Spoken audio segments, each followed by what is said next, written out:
નમસ્કાર, હું છું પ્રિયા અને તમે જોઈ રહ્યા છો જનતા કી જાણકારી ન્યૂઝ। નજર કરીએ આજના સમાચાર। લખતર તાલુકાના કડુ ગામે તળાવની પાળ પર આવેલ હનુમાનજી દાદાના મંદિરે ચૈત્ર સુદ પૂનમને હનુમાન જન્મોત્સવ નિમિત્તે ગોઠી પરિવાર દ્વારા કેક કાપી રામધૂનનું આયોજન કરી હનુમાન જન્મોત્સવની ભવ્ય ઉજવણી કરવામાં આવી હતી।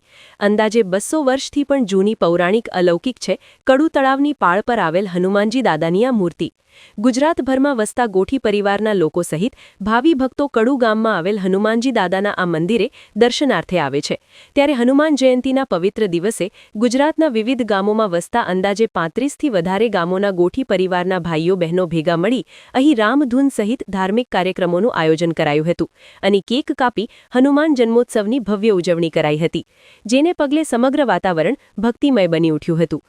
ગોઠી પરિવાર તથા કડુ ગ્રામજનો તથા અન્ય ભાવિકો દ્વારા આ હનુમાનજી દાદાની પૂરી શ્રદ્ધાથી બાધા માનતા રાખવામાં આવે છે। ખૂબ અનેરું મહત્વ ધરાવે છે કડુ તળાવની પાળ પર આવેલ હનુમાનજી દાદાનું આ મંદિર। રિપોર્ટ જયેન્દ્રસિંહ ઝાલા।